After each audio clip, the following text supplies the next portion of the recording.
Hello, Dad. This is Jay Warren. This is the Dadhood Journey podcast, and today's topic is this: questions to ask at parent-teacher conferences. Let's do it.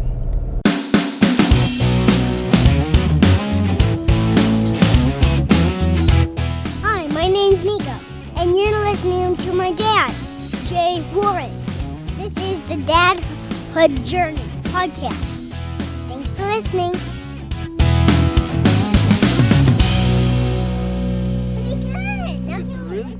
Yep. All right, Dad. So this afternoon, earlier today, I had my very first parent-teacher conference with Nico's kindergarten teacher, and everything went really well. I'm not going to go into specifics of how awesome my kid is, but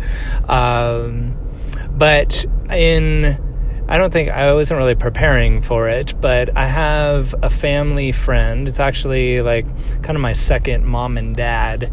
My best friend growing up, it's his folks, and both of them happen to also have been, they were elementary school teachers. They both at separate times were the principal of their elementary school, and they both have PhDs in childhood education.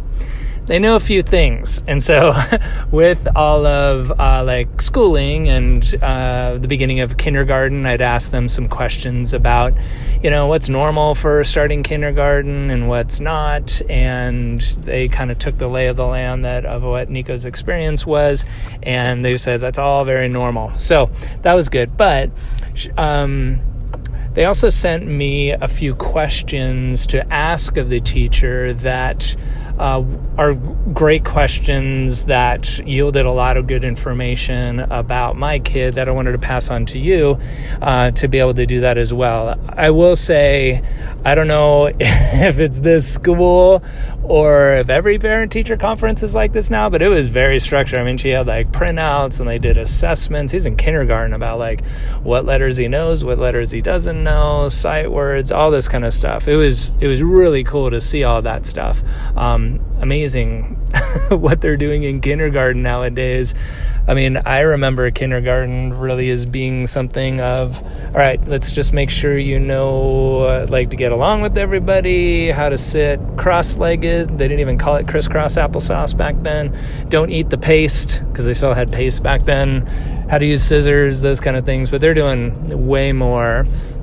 But the four questions that my family friends had given to me that I wanted to pass on to you were covered either by the teacher already or when I asked them gave good information. The first one was, what are my child's strengths? That's something that they went over already as far as learning style and cooperation in the classroom. They had all these kind of different assessments. My kid's school is an IB school, an International Baccalaureate school, which sounds super fancy, but they do a lot of social emotional stuff in his public school, which is great. I love all that. And, they show the different qualities that he exhibits in the classroom, and then also his learning style, his strength as far as his learning style. So that's a great question to ask of your teacher too, to be able to know what those strengths are. Then obviously the follow-up is, what are the weaknesses? What are those things that you see in my kid that he could do better in and that we could work on at home? And they went over that as well, which is, I find as a parent, and especially in my specific parenting experience, Nico, one, is an only child. Two, he spent the majority of his time, thankfully, I think, with either me, his mom, or the two grandmas. And so he interacts super well with them, and we all have our, biases that he's the most amazing kid in the world and all that good stuff. But it's great getting feedback from, I don't want to say a neutral third party, but a third party that sees him in a different context. And so those strengths and weaknesses, especially given the vocabulary of things, just gives me better insight there. So what's your child's strengths? What's your child's weaknesses? I wouldn't have thought of this, but I thought it was a great question. Another question they had asked is, who would you say are your child's 3 best friends or ones that they gravitate towards? And some other parents had told me that one of the things they took on when their kids started kindergarten is doing lots and lots of play dates, getting to know who the kids are in the class, if their kid was talking a lot about one of those kids, to have them over for play dates so it can strengthen that bond.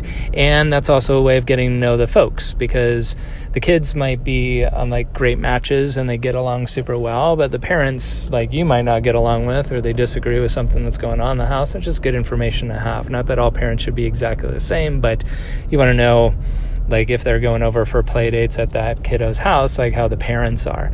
So getting an idea of the 3 or the handful, 2 or 3 kids that he gravitates towards.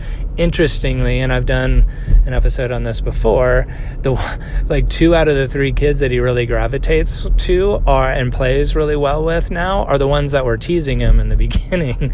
And I talked about this before about, like, is it really teasing? It turns out it wasn't teasing. It was more they're following me around, or they were playing together, and then at the very end, somebody got pushed and words were said, and then it became like that person's a teaser. So knowing who your kid's hanging out with in class is good. And then the last question that was really interesting to ask is, how would you describe my child? And that, I thought, was a really good question to ask, because it wasn't about academics necessarily. It wasn't about behavioral issues or strengths necessarily, but just kind of getting a 2 cents about how my kid is, and again, having an outsider, but one that's spending all these hours now in kindergarten observing your child. So qualities that we knew that or that I knew my son had was good to be able to be reinforced with the teacher, saying that, he's his 2 biggest qualities in an emotional sense in the classroom was that he's very appreciative. Like, he's the first one to say please and thank you and say something positive about something that happened. And he's also very inquisitive. Like she said, I can see his wheels turning of like trying to figure things out. And when I'm talking about something, like he'll ask a question that he's really like taking the concept and going a step further with it. I thought that was super good. And that's his learning style. He's inquisitive. He asks a lot of questions, does that. And he's really kind of a helper in the classroom with other kids. So he's almost like a little host that he's like getting other people's scissors when they need it, or, oh, you can use my crayon, and he shares well and all that good stuff. So I said I wasn't going to tell you about how awesome my kid was, and I just lied to you. I am going to toot his horn. So those questions, I think, in the back of your head, like, I mean, I don't know if you'd ask a babysitter, like, what you think your child's greatest strengths are, but those people that are around your kid, especially as they're getting older and older, or if they're in a circumstance where you have like daycare or a preschool or something where there's other adults around your kid a lot, you get their feedback about, one, how your kid's doing, but also like strengths and weaknesses, and I think that can make a big difference. So hope that helps with your upcoming parent-teacher conference, or if you're not having one, to get feedback from other adults that are around you. Until the next episode, guys, make sure you take good care of yourselves and take good care of your families, and we'll connect on the next episode. Thanks for listening to that episode. Guess what? My dad just formed a new thing. It's called a Slack group. What's that? I don't know, but you can find more about it and join if you go to thedadhoodjourney.com.